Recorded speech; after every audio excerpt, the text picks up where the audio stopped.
Guys, itong phone na ito is my best budget phone for 2024. And I'll tell you why habang ina-unbox natin. Tara! And itong phone na ito is the Motorola Moto G Stylus 5G 2023. And this one is just priced at 5,500 pesos. And nabili ko to sa UKDB Gadgets. And I'll be linking on the description kung saan nyo pwede mabili. Inside we have your user guide. We have the phone itself. Then, meron pa siyang kasamang headset which is not bad. A Type-C cable. And a 20 watts na fast charging brick.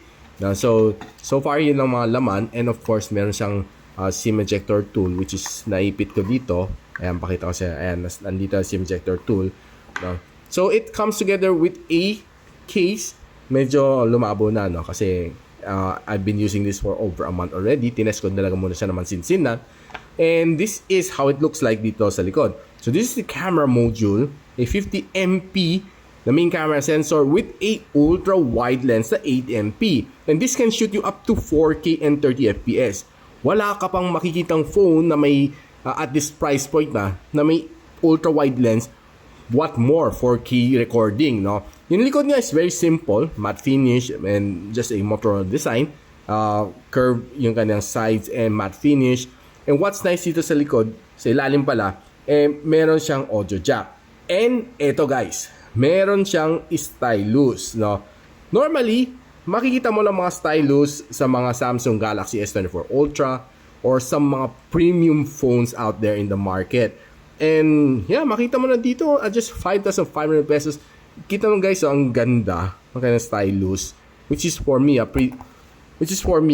pretty solid naman siya. And I love it kasi sobrang liit, sobrang nipis, and para lang siyang yung pen ng Parker, no? So I did a test already sa aking full review, which is makikita nyo, but for demonstration purpose, just give you a quick rundown dito, no, for a while.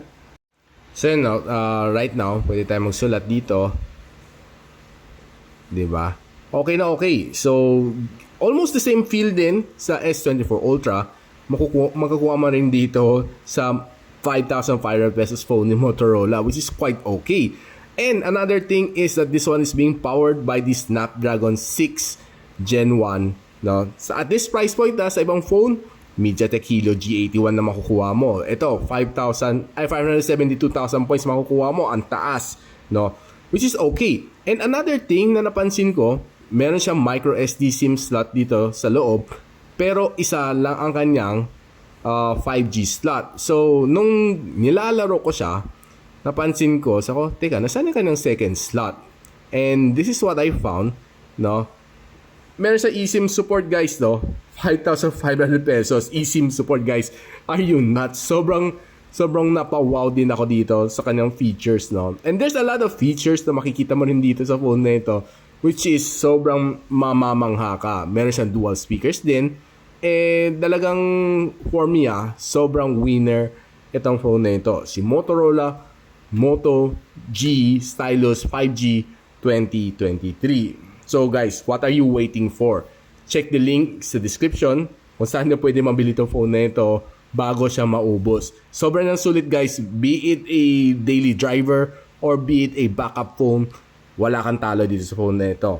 So check it out guys. Abangan yung full review ko sa aking YT channel. See you there!